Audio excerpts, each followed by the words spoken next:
자, SSH 시큐어 쉘 MITM에 대해서 학습을 하도록 할게요. 지금 예를 들면 클라이언트하고 여기 클라이언트하고 서버하고 지금까지 우리는 이 중간자 공격이라는 게 스니핑을 하고 ARP 스푸핑을 하고 뭐 이런 그 다음에 이제 방금 전에 우리 저기 학습했던 NC 네트워크 캣 명령에서 주고받는 거를 데이터에 대한 변조하는 이런 것들을 지금 배웠어요. 그런데 그리고 또 이제 스니핑을 하면서 우리 그 뭡니까 와이어샤크 TCP 덤프로 패킷 캡처를 하면은 와이어샤크로 이제 분석을 해서 예를 들면은 로긴 아이디하고 패스워드를 이제 훔쳐내기를 할 수가 있었던 거죠. 그런데 이런 것들이 전부 암호화 전송을 한다 그러면 무용지물인 거죠. 그죠? 이거 뭐, 알 수가 없는 거죠. 그래서 모두 이제 그 컴플라이언스, 법규 준수 차원에서 이제 법에서는 전부 클라이언트하고 서버하고 통신을 할 때는 HTTPS로 접근을 하도록 강제하고 있어요. 그러니까 서버 측에서 SSL 방식을 채택을 하라는 거죠. 그러니까 클라이언트에서 HTTP로 접근을 하면은 일단 80 포트로 열어주고 그래서 받죠. 그 다음에 리다이렉션에서 HTTPS로 리다이렉션을 해줍니다. 그래서 이게 HTTPS로 바뀌어져요. 클라이언트 쪽이. 그래서 이제 보통 이런 쪽에 연결하면 그 자물쇠가 이제 설정이 되는데 지금 우리 한기대 우리 대학 보시면은 여기 이제 연결하면 여기 자물쇠가 보이죠? 그죠? 그러니까 제가 예를 들면 HTTP 하고 포털인가요? 포털 코리아 테크.hkr 하고 하면은 이게 자물쇠가 바뀌면서 이게 HTTPS로 연결이 돼 버려요. 그죠? 그러니까 리스판스 날라오는 게 HTTPS로 443번 포트로 리다이렉션을 해준다라는 거죠. 그러면 이제 안전한 거죠. 그죠? 자, 그러면 SSH가 암호화를 어떻게 해주는지 가볍게 한번 볼게요. 이거는 정확하게 알려면은 여러분들 제가 계속 얘기하지만 이 현대암호화 공부를 하셔야 됩니다.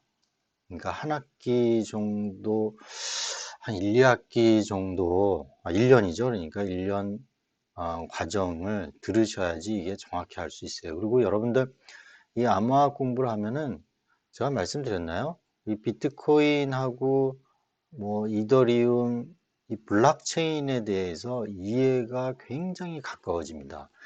결국은 이 비트코인이나 이더리움이나 우리 잠깐 얘기하면 POW라고 그래서 Proof of Work라고 그래서 증명을 하는 게 있는데 이게 전부 해시 함수를 써요. 해시 함수. 네. 해시 함수를 쓰고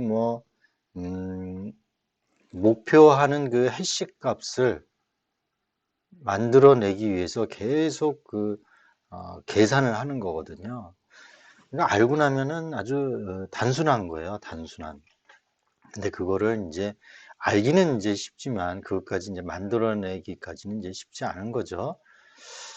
하여튼 자, 그러면 다시 이제 돌아와서 시큐어 쉘 암호화 기법을 간단히 이제 어떤 로직에 의해서 이게 시나리오가 움직이는지 한번 볼게요.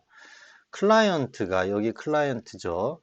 SSH를 통해서 SSH 서버 여기가 서버입니다. 보통 우리 여기가 뭐 우분투 데비안 계열이라고 그러면 예를 들면 우리 apt 인스톨 뭐예요? SHD인가요? 요거를 설치를 하잖아요. 오픈 SSH 다시 서버 이거를 설치하는 것 같네요. 명령어. 요거는 한번 여러분들 확인하시기 바랍니다. 하여튼 이거를 설치를 하고 그 다음에 뭐 시스템 컨트롤 리스타트 다음 SSH 하면은 이제부터는 이 클라이언트가 SSH 뭐 예를 들면 이게 윈도우다 그러면 put라는 걸 써서 연결을 하면은 이게 암호화 전송이 되지 않습니까? 그러면 이 put하고 이 SH라는 여기에 이제 SSH 데몬 프로세스가 이게 20번 FTP를 할 경우는 20번, 21번 그 다음에 뭐 텔넷 경우에는 뭐 예를 들면 23번 뭐 그 다음에 SSH 경우에는 뭐 22번인가요? 뭐 이런 게 이제 동작을 하겠죠. 그러면 이 암호화를 할 때 어떤 일들이 벌어지냐는 거예요. 아무래도 복잡하겠죠. 그냥 텔넷으로 클라이언트 서버하고 플레인텍스로 접속하는 텔넷을 이용할 때보다 굉장히 그 전송되는 데이터를 전부 암호화 시키려면은 복잡한 과정을 거칠 겁니다. 근데 이 책에서 이제 간단하게 설명을 했어요. 자, 공개키를 요청을 합니다. 우리 암호는 공개키 방식하고 그 다음에 대칭키 방식이라는 게 있어요. 이 공개키 방식은 쌍으로 되어 있습니다. 그러니까 공개하는 공개키하고 그다음에 개인키, 자기만 갖고 이 홍길동이라는 게 공개키를 갖고 있다 그러면 쌍으로 갖고 있는데 하나는 공개키이고 하나는 개인키예요. 이 홍길동이라는 사람이 자기만 갖고 있는 거예요. 이 개인키는. 그리고 이 공개키는 필요하면 아무나 주는 거예요. 왜 이렇게 공개키는 아무나 줘서 가능하냐면 예를 들면 앨리스하고 밥이 있습니다. 이 암호학에서는 주로 앨리스 밥을 많이 사례를 들어서 얘기를 합니다. 밥의 공개키를 가지고 이 텍스트, 플레인 텍스트가 있는데 이거를 밥의 공개키로 암호화를 시킵니다. 밥의 공개키. 밥의 공개키는 누구든지 아는 거니까 이거를 암호화를 만약에 시켰어요. 그래서 전송을 해요. 그러면 이 전송되어 있는 거를 플레인 텍스트를 보려면 개인 키를 가지고 공개 키로 암호화된 걸 풀 수가 있죠. 밥은 왜냐하면 자기 개인 키를 갖고 있잖아요. 그죠? 프라이빗 키를 갖고 있어요. 그러니까 밥의 프라이빗 키를 갖고 있어야만이 암호화된 사이퍼 텍스트를 풀 수가 있는 거예요. 그런데 캔디라는 애가 이게 왔어요. 이 풀 수 있나요? 못 풀죠. 그러니까 밥의 프라이빗 키를 얘는 보유하고 있지 않기 때문에 얘는 풀 수가 없어요. 그래서 그러면 캔디하고 앨리스하고 통신할 때는 어때요? 캔디의 공개 키로 이 플레인 텍스트를 암호화시켜서 보내면 캔디는 자기 개인 키가 있으니까 요 개인 키로 풀어서 그 텍스트를 암호화된 사이퍼 텍스트를 플레인 텍스트로 바꿔줄 수가 있겠죠. 그런 방식이에요. 이 공개 키 방식. 무슨 말인지 알았죠? 그래서 이 개인 키는 프라이빗 키, 그 다음에 공개 키는 퍼블릭 키 이렇게 얘기합니다. 그리고 이 키하고 이 키는 어떤 연산에 의해서 결합이 되어 있어요. 나중에 이제 여러분들 공부하시면 이제 RSA 그 모듈러를 배워서 이제 요 프라이빗 키하고 퍼블릭 키는 어떤 함수에 의해서 이게 쌍으로 되어 있어요. 연관성이 있다라는 얘기예요. 그 정도 아시면 될 것 같고요. 자, 그 다음에 그럼 뭐 하나 얘기 안 했죠? 개인 키 얘기 안 했죠? 이 개인 키는 개인 키가 아니라 대칭 키 얘기 안 했죠? 미안합니다. 시메트릭, 시메트릭 키 방식이라고 하는데 당연히 공개 키는 어시메트릭이에요. 비대칭 키라고 그래서 여기 A자를 붙이면 돼요. 자, 대칭 키는 앨리스하고 밥이 있는데 키가 동일한 겁니다. 네, 동일한 키를 갖고 있는 거예요. 동일한 키를.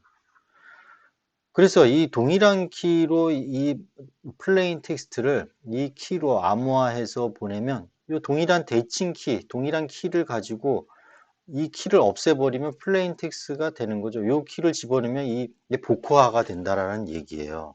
네? 그래서 이게 유명한 이제 IBM에서 만든 이제 데스 알고리즘이라는 게 있어요. 데스 알고리즘. 이게 이제 대칭키 알고리즘이 되겠습니다. 그 다음에 근데 이게 보안 강도가 낮아서 이제 깨져서 이제 요새는 어드밴스드 인크립션 스탠다드에서 AES 알고리즘을 지금 쓰고 있어요. 어쨌거나 이 키가 같다 그래서 대칭키예요. 그러면 A하고 앨리스하고 밥이 대칭키로 어떤 플레인 텍스트를 암호화시켜서 전송하려면은 키를 쌍방에 교환을 해줘야 돼요. 그죠? 서로 같은 거를 갖고 있어야 되잖아요. 그럼 이걸 어떻게 이거를 앨리스가 밥에게 잠깐 중지할게요. 네, 갑자기 사례가 드네요. 이 키를 어떻게 교환을 할 거냐는 거예요. 그게 문제가 되는 겁니다. 이 대칭키는. 그런데 이 대칭키는 암호화 시킬 때 연산 작업 이런 걸 안 해요. 사실 이스클루시브 OR 있죠? 요거 1 플러스 1은 2인데 이스클루시브 OR를 하면은 제로잖아요. 이 이스클루시브 OR로만 그 암호화를 시킵니다. 아주 단순해요. 그리고 이스클루시브 OR라든지 그다음에 비트 단위로 그냥 뭐 시프트 시킨다든지 그게 뭐 서브스티튜션이라고 하는데 뭐 서브스티튜션 대체 방식 뭐 이런 여러 가지 방식을 써서 이제 해요. 그래서 연산이라는 게 없어서 이게 스피드가 빨라요. 대칭키는 빠르게 암호화시킬 수 있고 빠르게 복호화시킬 수가 있어요. 그래서 많은 양의 데이터를 전송을 할 때는 아무래도 빠른 걸로 암호화시키고 복호화시키는 게 낫겠죠. 그래서 이 대칭키를 적용을 하는 겁니다. 이 공개키는 연산 작업을 하기 때문에 느려요. 느려서 많은 데이터를 전송할 때는 이 공개키를 사용하지 않아요. 예, 성능에서 이 대칭키보다 미달이라는 얘기죠. 그래서 대칭키하고 공개키를 공부를 하다 보면은 그 장단점이 나옵니다. 그래서 장점만 살려서 이 적용을 해요. 실 세상에서는. 무슨 말인지 알죠? 모든 게 마찬가지잖아요. 모든 학문이 어, 장단점이 있어서 그 장점은 취하고 단점은 커버하는 거죠. 이 단점을 어떤 식으로 커버를 할 건지에 대해서 또 연구를 하는 거죠. 네, 잠시 좀 계속 이제 들어가게 되는데 어쩔 수 없습니다. 어쨌든 이렇게 이제 그러면 이제 대칭키를 교환하는데 이제 어떻게 이걸 교환을 할 거냐라는 거예요. 그 교환을 할 때 바로 이 공개키를 이용을 한다는 얘기예요. 이해되셨어요? 자, 다시 앨리스하고 바비 자, 이 K라는 대칭 키로, 시메트릭 키로 이제 교환을, 플레인 텍스트를 암호화 시키려고 합니다. 근데 이 KS를 앨리스하고 밥이 교환을 해야 돼요. 서로 갖고 있어야 돼요. 자, 그런데 우선 어떻게 해요? 앨리스가 대칭 키에 해당하는 이 키를 만들었어요. 만든 다음에 밥의 공개 키로 이거를 밥의 퍼블릭 키로 암호화를 시킵니다. 이 키를. 이해됐어요? 밥의 퍼블릭 키로 암호화 시켜서 보냅니다. 여기서 암호화를 해서 보내는 건 왜 그러죠? 여기 스니핑 할 수 있으니까 그런 거예요. 항상 인터넷으로 뭔가 파일을 보내고 뭔가 보낼 때는 이건 언시큐어 채널이에요. 그럼 명심하셔야 됩니다. 인터넷은 언시큐어 채널이다. 그래서 항상 암호화 전송을 해서 시큐어 채널로 해서 전송하게끔 안전한 통신 방식을 이뤄라. 그 말은 암호화 전송을 시키라는 얘기예요. 자, 그래서 이거를 밥의 퍼블릭 키로 전송을 하면 이게 불안하지만 다시 시큐어 채널, 그러니까 안전한 통신을 하는 거죠. 자, 이게 왔어요. KS의 밥의 퍼블릭 키로 암호화한 게 왔어요. 그러면 밥은 자기 개인 키를 갖고 있다는 거예요. 공개 키의 개인 키를, 프라이빗 키를 갖고 있잖아요. 그러면 이걸 프라이빗 키로, 밥의 프라이빗 키로 풀면 이게 날아가죠? 그럼 뭐요? KS, 대칭키인 KS만 딱 튕겨져 나옵니다. 그럼 어떻게 돼요? 교환이 된 거죠. 아, 이 대칭키를 어떻게 서로 앨리스하고 밥이 서로 공유할 건지에 대한 고민을 하고 있었는데, 이거를 공개키라는 방식을 개발하면서 발명함으로써 이 공개키 방식은 일반 많은 양의 데이터를 암호화하는 거는 느리지만 이 단순한 뭐 128비트 정도 되는 걸 퍼블릭 키로 연산시켜서 암호화하는 거는 뭐 상관없잖아요. 데이터량이 크지 않으니까.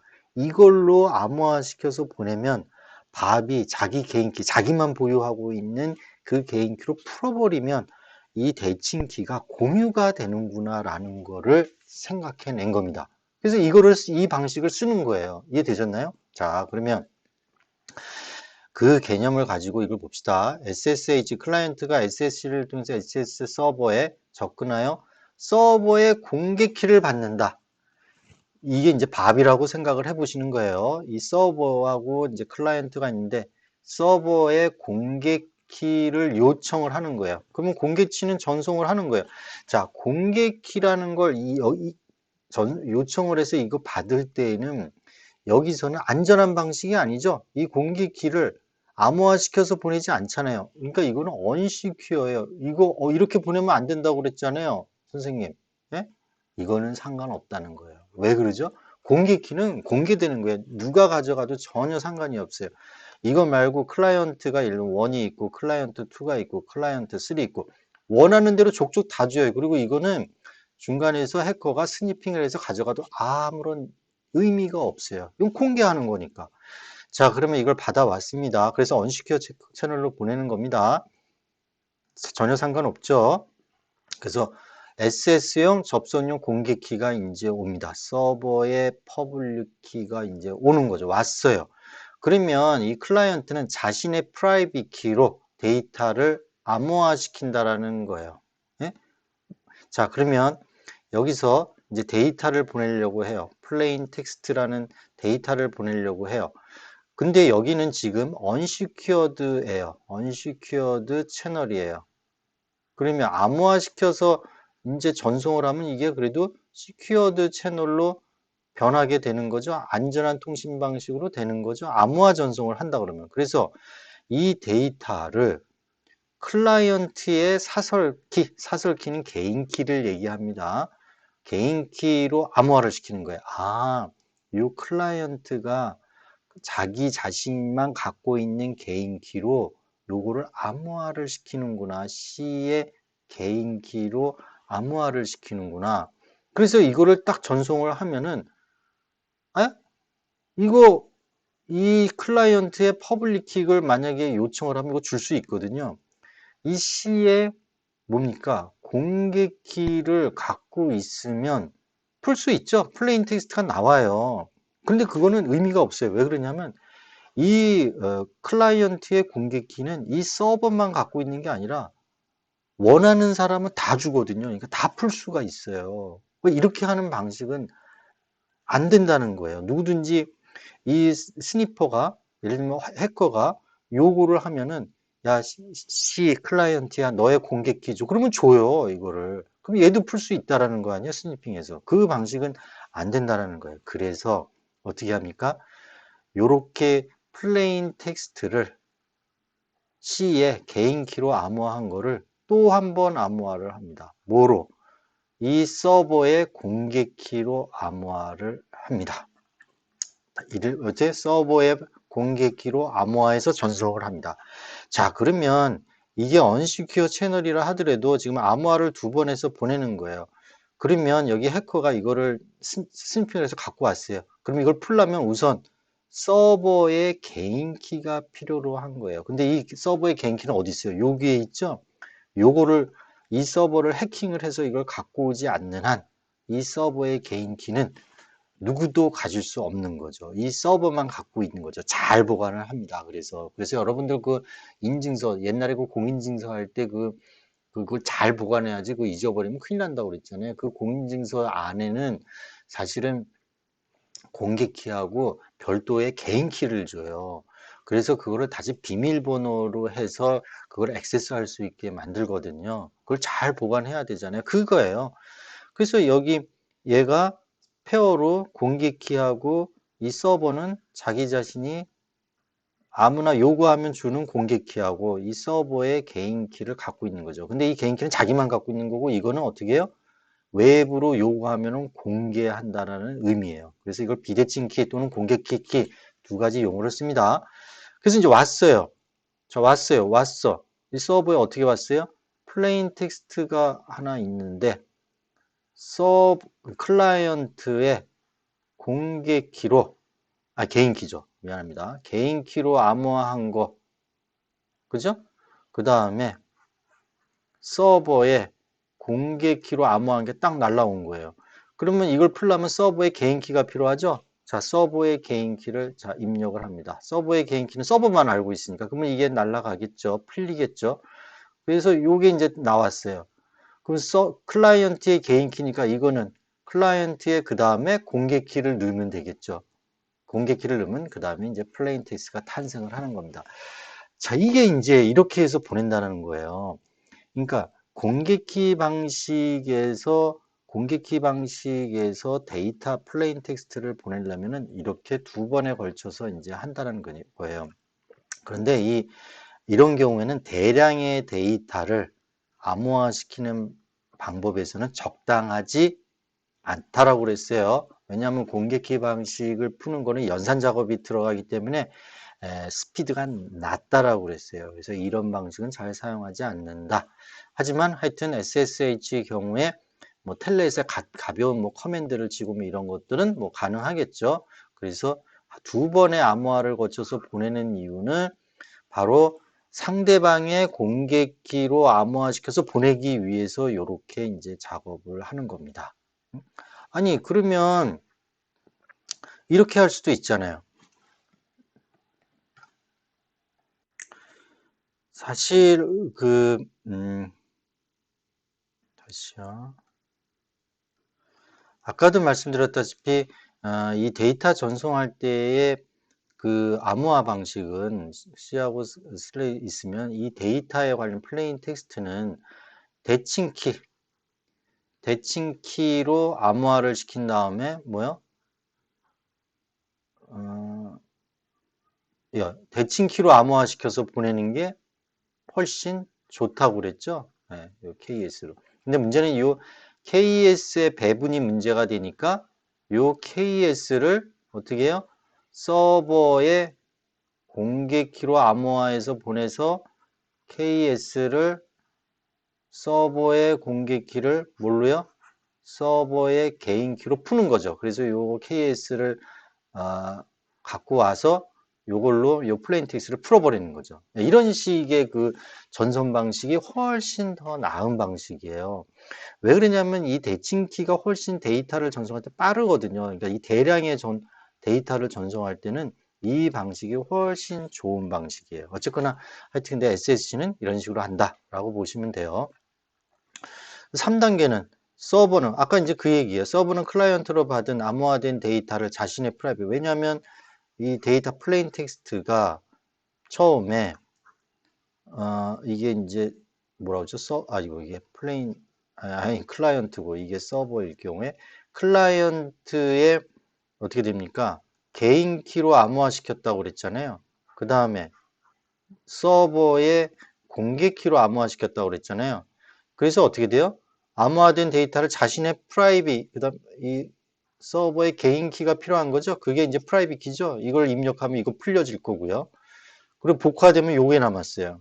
그럼 뭐가 되죠? 클라이언트의 이제 공개 키가 필요한 거죠. 그죠?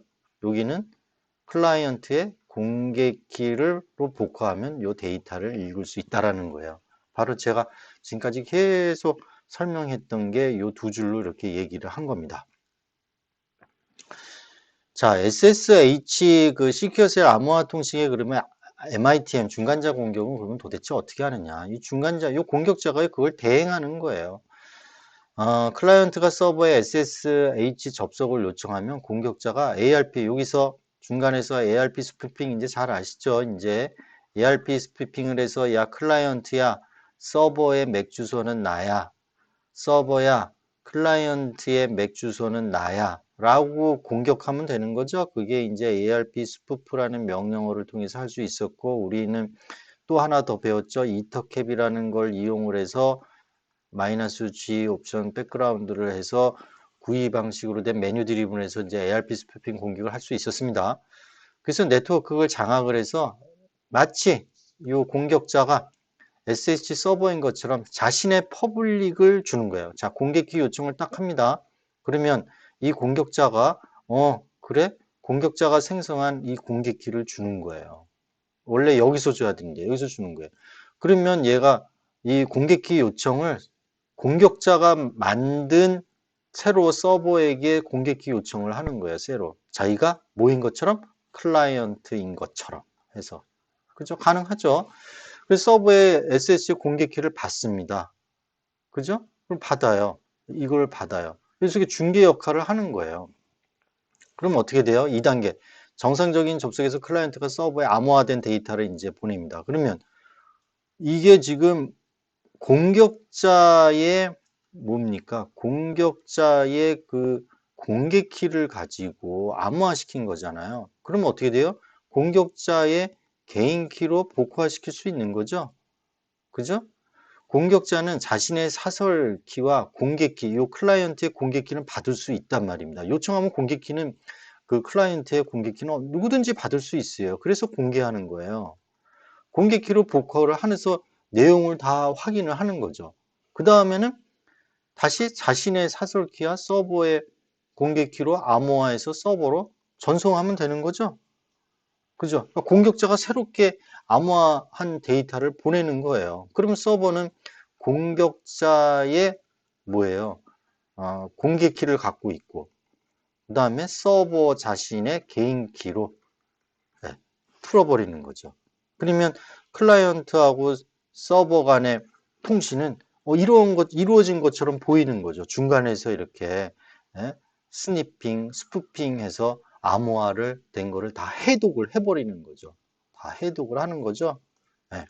그래서 서버가 클라이언트로 데이터를 보낼 때도 공격자는 서버가 전송한 데이터를 복호한 후 다시 암호화해서 클라이언트를 전송하면은 이 클라이언트하고 서버는 중간에서 누가 가로채기 하고 뭐 복호화해서 자기 암호화된 통신을 다 해독하는지 전혀 모르는 것처럼 통신을 한다는 거죠. 하지만 이 공격자는 재빨리 그거를 하여튼 프로세싱을 해서 어떻게 해요? 이렇게 온 거를 이렇게 보내고 이렇게 온 거를 이렇게 보낸다라는 겁니다. 그러면 아무리 암호화 통신을 한다 하더라도 지금 다 가능한 거죠. 이렇게 MITM 공격을 할 수 있다라는 겁니다. SSL 그 MITM 공격이라고 있는데 TCP/IP 구조는 클라이언트와 서버가 직접 연결하는 것이 아니라 그 여기저기 거치잖아요. 라우터를 거치잖아요. 우리 뭐 많이 배웠죠. 트레이스 라우트도 배우고 해서 계속 그 홉을 거쳐서 이제 전달이 됩니다. 그 전달될 때 사용되는 게 바로 IP 주소죠. IP 주소로 이제 최종 목적지 호스트에 이제 도달하게 되는 거고, 도달하게 됩니다. 그래서 중간에 악의적인 라우터나 가짜 IP가 있으면 통신이 이제 변조될 가능성은 항상 존재하는 거죠. 이게 TCP/IP의 뭐가 되죠? vulnerability가 되는 거예요. 취약점이 되는 거예요. 그죠? SSL 통신을 시큐어 소켓 레이어 통신을 하는 경우에는 어떻게 됩니까? 클라이언트 서버는 보안 채널이 형성을 해서 암호화 통신을 해요. SSH처럼 암호화 통신을 해서 unsecured 채널이 어떻게 돼요? 마치 시큐어드 채널처럼 동작을 하는 거죠. 암호화 전송을 하니까 좀 안전하잖아요. 자, 그래서 클라이언트가 서버와 SSL 통신을 하고 있으면 해커가 클라이언트 정보를 탈취가 뭐 불가능하죠. 사실 스니핑에서 갖고 온다 하더라도 의미가 없는 거잖아요. 스니핑을 할 수 있어도 그 의미를 모르는데, 플레인 텍스트가 아니고 인크립션 된 건데, 의미가 없는 거죠. 그런데 클라이언트가 서버에게 SSL 요청을 하는 초기 단계에는 이게 그 패킷을 훔쳐서 해독이 가능하다는 가능하다는 거예요. 왜냐하면 초기 단계는 암호화 전송을 안 하기 때문에, 초기 단계는 플레인 텍스트로 일단은 넘어가기 때문에 그게 해독이 가능하다라는 얘기예요. 자, 그러면 어떻게 하는지 볼게요. 우선 SSL이 어떻게 동작하는지를 한번 봐야 될 것 같습니다. SSL은 40비트와 128비트 암호화 통신이 가능한데 뭐가 보안 강도가 높겠어요? 당연히 이게 높습니다. 왜냐하면 128비트로 암호한다는 건 그 경우의 수가 128비트에 해당하는 뭐 키가 존재하면은 그 키를 알기 위해서는 경우의 수가 2에 128이죠. 그러니까 이거를 깬다라는 건 브루트 폴스해서 깬다라는 건 뭐 슈퍼컴퓨터가 하여튼 빨리 돌아야지 뭐 많은 기간이 걸릴 거예요. 그거는 그러니까 어쨌든 모든 암호화는 아무리 그 비트 수가 크다 하더라도 해독이 된다라고 봐야 돼요. 근데 그 해독이 되는 게 슈퍼컴퓨터를 이용을 해서 만약에 1년이 걸린다. 그러면 이거는 안전한 거라고 보는 거예요. 해독은 되지만. 근데 이게 만약에 1일 이내에 끝난다. 그러면 이건 보안 강도를 더 높여야 된다는 겁니다. 이해되셨나요? 암호화는 어쨌든 간에 해독이 된다. 네? 계속해서 브루트폴스 공격하고 뭐 내어라 세워라 그냥 컴퓨터가 돌면은 그 사람이 뭐 해석하나요? 다 컴퓨터가 하는 거지. 그러니까 이건 암호화한다고 해서 절대로 복구하 못한다. 그건 아니에요. 절대로 다 해독이 됩니다. 근데 그 기간의 문제라는 거죠. 어쨌든 간에. 자, 클라이언트는 서버에게 지원 방식은 암호화하고 키 교환, 서먹, 압축을 알려줍니다. 자기가 어떤 식으로 암호화할 건지, 내가 갖고 있는 암호화 알고리즘은 AS를 갖고 있다, 뭐 RSA를 갖고 있다, DES를 갖고 있다, 이런 거를 다 알려준다라는 거예요. 그리고 키 교환 방식은 뭘로 할래? 공개키 방식으로 할래? 어떤 방식으로 할래? 그리고 서명은 공개키 방식에서 예를 들면은 RSA 방식으로 우리 서명하는 걸로 하자. 압축은 zip 파일로 할래? 무슨 파일로 할래? 이런 방식을 알려줘요, 클라이언트가. 그러면 서버가 자기가 합상을 하면서 자기 지원 방식이 포함된 클라이언트에게 지원 방식이 지원 가능한 방식이 포함된 서버 인증서를 클라이언트에게 줍니다. 자, 이 서버 인증서는 이 안에는 공개키가 들어가 있어요. 누구의 공개키? 서버의 공개키가 들어가 있어요. 왜 이거를 그냥 공개키를 주지 않고 인증서로 주냐면 나중에 이 공개키, 그러니까 앨리스하고 밥이 통신을 할 때 이 밥이 공개키를 주게 되면은 이 공개키가 정말 밥의 공개키냐라는 거를 인증이 필요한 거예요. 이게 혹시 캔디의 공개키 아니야? 또는 해커의 공개키 아니야? 얼마든지 해커가 줄 수 있는 공개키가 있을 수 있죠.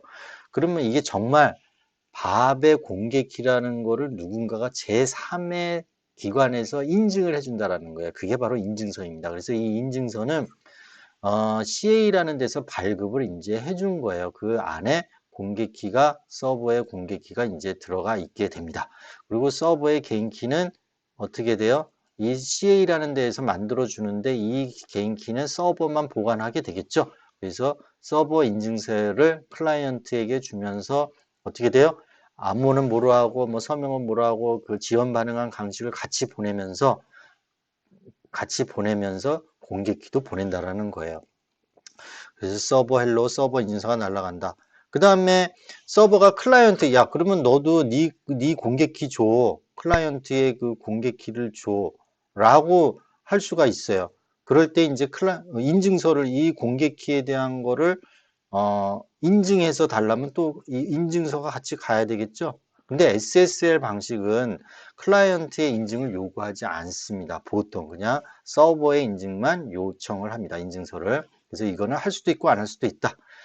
암호화 키로 사용된 세션 키를 자 이게 중요한 거죠. 4번이. 자 클라이언트가 이제 세션 키를 랜덤하게 생성을 하는 거예요. 세션 키를. 이거는 프로그램에서 하는 겁니다. 예를 들면 뭐 이 SSL 클라이언트에서 한다든지 뭐 I 브라우저에서만 한다든지 뭐 하겠죠. 어쨌든 간에 세션 키 이게 바로 그 대칭키 시메트릭 대칭 키예요.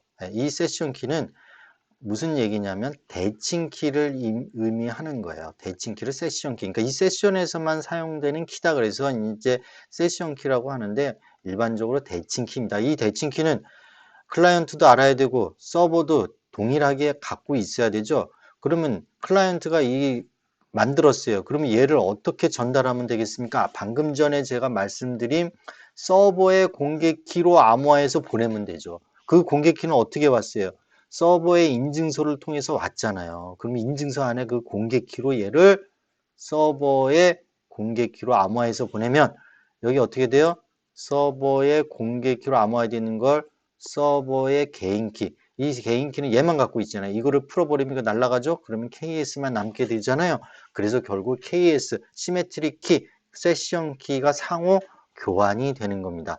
이 방식이 굉장히 중요한 방식이에요. 이해되셨죠? 그래서 방금 제가 암호화학에 대해서 계속 강조를 해서 그 방식을 얘기한 겁니다. 어쨌든 간에 이제 KS라는 게 자, 공유가 되고 이제 데이터 암호화, 이 키를 가지고 이제 암호화 시켜서 보내면 되는 거잖아요. 그죠? 그래서 이제 암호화 전송을 하는 거예요. 이해되셨죠? 하지만 이거는 아주 단순하게 지금 설명을 한 거고, 이 중간중간에 많은 좀 프로토콜이 왔다 갔다 합니다. 그래서 좀 더 자세히 공부하시려면 일단 암호학 공부를 좀 하고 나서 이거를 자세하게 어떻게 동작하는지 다시 한번 들여다보면 좋겠습니다. 하지만 여기서는 간단하게 이렇게 설명하는 걸로 마치도록 할게요.